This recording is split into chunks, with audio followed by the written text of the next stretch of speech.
Hello Disney fans!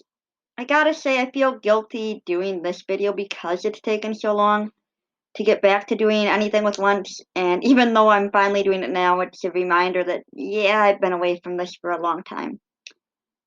But I'm never going to lose my love for this series, the characters in it, the stories it tells, no matter what other projects get in the way or what life throws at me.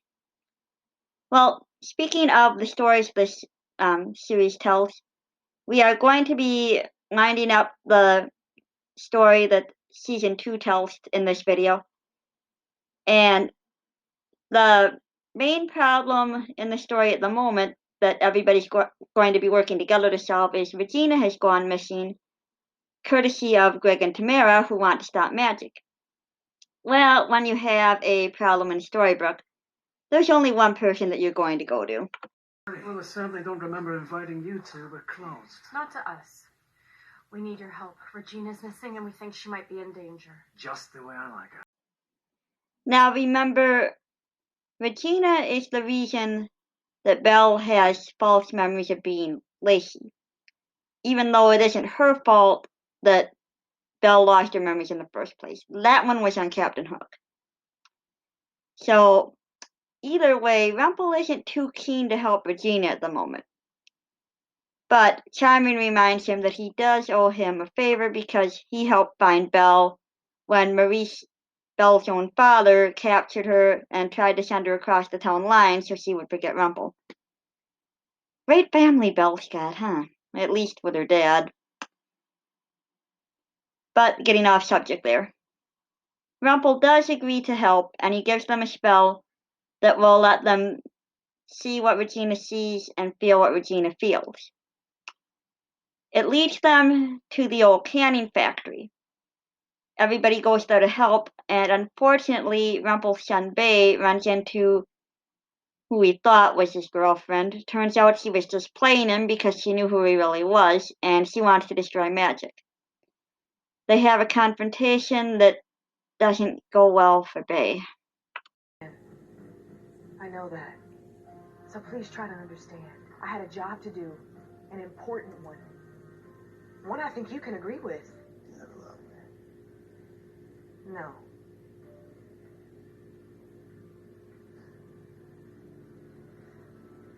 I can't let you leave here tomorrow. Neil, please don't make me. Poor Bay has already been through a lot in his life. You'll remember that he came through the portal to our world when he was 14. Well, you may be wondering what exactly happened to him after that. He ended up finding his way to the home of the Darling family. And if that name sounds familiar, yes, that is the same Darling family from the Peter Pan stories. They were good to Bay and everything went well for a while, but a saddle turns up at Wendy's window. This story may be starting to sound familiar if you know the Peter Pan stories. Bay warns Wendy to have nothing to do with this saddle, that it can't possibly end well. Wendy is so entranced by the idea of magic that she doesn't listen. She ends up taken to Neverland and almost forced to stay there, but she isn't who the saddle is looking for. The saddle, Peter Pan's saddle, is looking for a specific boy. He returns Wendy, and Wendy knows they're going to come back. While Bay tries his best to protect the family that he loves, the Darlings. Unfortunately, this means that he ends up having to sacrifice himself in the process. Step back. You want it. Take me instead. Wait, no! You have to promise never to bother this family again. No, Kay, you can't. I won't let magic destroy this family. Bay doesn't quite reach Neverland this time. He ends up in the hands of, well, hand and hook, of Captain Hook. For a while, they get along okay. I mean, they even seem to be growing closer together. Because Hook knows that Bay is not only Rumple's son, but of course, Mila's son. The woman that he stole from Rumple. So he tries to bond with her son and refuses to give him up to the Lost Boys at first. But Bay finds out what really happened between Hook and his mother when he finds a drawing of her. Well, Hook tells him how he really loved Mila and all that, and Bay's reaction is, "You tore apart my family. What kind of person are you? No way am I going to be with you." Well, that's when Hook turns him over to the Lost Boys and sells him out. And Bay ended up spending a long time on Neverland, which is why, even though he wasn't caught up in the curse that sent everybody else to Storybrooke, he still stayed, young. There's actually another reason why I believe he didn't age, but I'm going to have to wait until a later season to get into that, because there's a lot more revealed about Rumple and his family. But anyway, that is Bay's story. Now he's injured, and while that's going on, the Charmings do manage to save Regina, and they're trying to capture Greg and Tamara, but unfortunately, Tamara uses a magic bean to create a portal as a distraction, and Bay ends up getting caught in that. You killed both of us! I'm not letting go of you! You have to! No, you're shot! You fall to that portal, you'll die no matter what world you live in! This moment is made all the more heartbreaking by the fact that the only reason Bay ended up in that portal was trying to save Emma. He let go of Emma's hand and lets himself fall through rather than have Emma pulled away from Henry. Is there a Stiltskin who doesn't sacrifice himself here? Oh yeah, we learn about him in the next season. But self-sacrifice obviously runs in this family big time. Bay not only sacrificed himself to save the Darlings, now he's sacrificing himself for his son. And the tragedy of what everyone expects at this point to be his loss really hits home. He's shot. Wherever he ends up, they're not going to be able to medically treat him, even though it's a wound that he would probably survive with modern medical care. They're like, how is he possibly going to survive, even if he survives whatever world it is?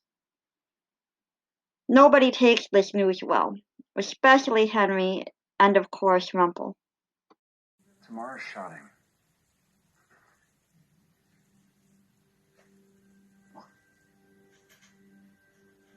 He's dead. They used the bean to open a portal. Neil was hurt so badly he fell through. He's gone. Wow, way to break the news gently, Charming. Rumple is, of course, devastated. And they got another problem going on right now besides all this. Greg and Tamara escaped, and they are activating a failsafe that Regina built into the curse. A way to destroy Storybrooke and everyone in it. Of course, once again, the town looks to Rumple for help. He is so heartbroken at this point, he doesn't care what the hell happens to anybody, himself included. Bay's loss is not something that he can get through. That leaves solving this problem to the others for once in their lives. And Regina especially tries to do what she can to fix this. She knows what has to be done already, and this gives us some very intense moments with her and Henry where you can really see how much she loves him. Whatever else anybody can say about Regina, Henry is her world, and she would do anything for him. Before you go, sorry for what's happened. I tried to be the person that you wanted me to be, and I failed. But I won't let you be alone. Just know that I love you. I love you too. The best that they can try to do is delay the self-destruct device long enough to get the magic beans back from Greg and Tamara so they can get out of Storybrooke before it blows. Regina's going to try to delay that, but it's going to take all she has. And this leads to what I think personally is one of Regina's best scenes in the entire series. The device, it's going to require all the strength I have. You're not coming with us, are you? When you said goodbye to Henry, you were saying goodbye. He knows I love him, doesn't he? Regina, no, there's got to be another way. You're right, you know. Everything that's happening, it's my fault. I created this device. It's only fitting that it takes my life. What am I supposed to tell Henry? Tell him that in the end it wasn't too late for me to do the right thing. Regina, please. Everyone looks at me as the evil queen, including my son. Let me die as Regina. That line, "Let me die as Regina," that line really gets me. You can see in the flashbacks who Regina used to be. The person that she became through the pain of her loss is no longer that person, and she knows that. She's not proud of it. She's seen her mother in herself, and she doesn't want to be her mother. That's addressed several times throughout the series. She wants to do the only thing that she can to make up for what she's done. Fortunately, she doesn't go through the ultimate sacrifice. She doesn't have to. The series makes out like Em is the ultimate genius for figuring this out, but actually, it's kind of a no-brainer to figure. Oh, it's going to take all the strength Regina has. Why don't we get magic users together and we can do this?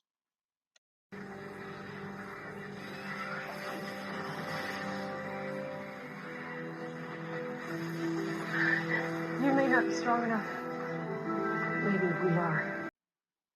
The plan works, of course. Otherwise, if everything was destroyed, we wouldn't have the rest of the series. Well, it could have been a happy ending to the series right there. Everybody celebrating Storybrooke being saved. They just have, of course, they have to find out more about Bay, but that's going to be coming up, and I don't want to reveal too much of that yet in case somebody's watching this who hasn't seen the series. But other than that, they could have ended here, included that information. Would have been a happy ending for everybody, but of course the series has to continue, and now they're faced with another problem. While they're all celebrating that everybody's safe, they realize, where's Henry? Well, he got grabbed by Greg and Tamara because remember that the shadow was looking for a specific boy. 3 guesses who that boy is. Point. Was it? We came here to destroy Magic Henry. But then we found something more important. Something that changed everything. You. They're too late to save Henry, and he's taken through a portal because remember, Greg and Tamara had the magic beans. Well, they don't quite have all of them.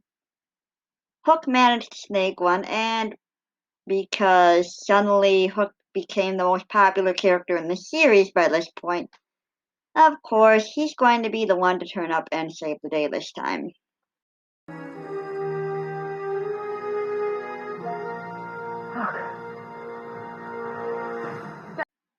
Whatever differences any of the characters had at any point, everyone is putting those aside right now to go to Neverland to save Henry. And that includes Rumple. Henry is the only living connection, as far as he knows, that he has left to Bay. He's not going to let anything happen to Henry. Rumple is all about his family. And you can bet he is going to do anything to save his grandson. And it doesn't matter what the personal cost to him might be. I want to help. The town is no longer safe. What? Well, Greg and Tamara weren't working alone. Others will follow. No, we can't leave people in danger. After we've gone, Follow these instructions. It's a cloaking spell. It'll shield the town, making it impossible for anyone to find. Then how will you find your way back to me?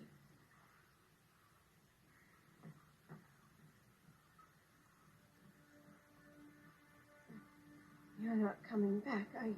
The prophecy. The boy is my undoing. But he's also my grandson. So season 2 ends on a pretty intense cliffhanger. They gotta save Henry, and we don't know what they're going to face on Neverland. There's going to be a whole bunch of dangers in store for them. And the story that we think we know about Peter Pan is going to be turned completely inside out. We know, of course, you can guess that they're going to face Peter Pan in some way or interact with him in some way. But the fact that it's so changed from the story we think we know, that isn't a surprise. They've been doing that with every fairy tale throughout the series, and it's been wonderful to get a fresh take on these fairy tales. To have it where they're just familiar enough where we can recognize things from our childhood, hearing those stories when we were kids and connecting to that, and yet it's different enough where we can guess what's going to happen or keep wondering, keeps the suspense going. Since this is my last video on season 2, I want to give a few final closing thoughts on that. I don't think season 2 is as good as season 1. To be honest, I don't think any of the seasons we're going to go into quite live up to the magic that season 1 held. But that being said, I still really enjoyed season 2 for the character development. We see Regina's story arc really progress. We learn more about different characters' past. We learn more about what happened to Bay after he last saw his father in the Enchanted Forest. There's suspense with Greg and Tamara. Okay, they're not fairy tale characters, but how do they fit in? There's more of a class building between the fairy tale world and our world. There's more of characters who were questioning at the beginning, who are we? Are we who we thought we were? What do we do with these memories we've had all this time? So there's some pretty interesting things going on as far as what the characters are going through. The plot's intense. But we're starting to leave the basic premise of the story. We're starting to take things in a completely new direction, which works. If there's only so many stories that we could go through and have them all tie in to the idea of the evil queen casting the curse that takes everybody to Storybrooke. In season 1, they did a masterful job of weaving those stories together. Here we're still getting the puzzle pieces that will be spread throughout the next several seasons. But I don't quite know how I want to say it. To me, things get a little more choppy for here on out. But as I close my thoughts on season 2, I will say that we are in for a wild ride when we get to season 3. There's going to be some pretty intense revelations. If you've seen the series, you already know what I'm talking about. If you have any thoughts of your own on season 2 of things that I've said, if you disagree with them, if you agree with them, if you have different ideas, I'd love to hear from you in the comments. I'll try to make sure that the video allows comments. If not, I'll have to go through and kind of alter things a bit. I have been learning how to play with that a bit more.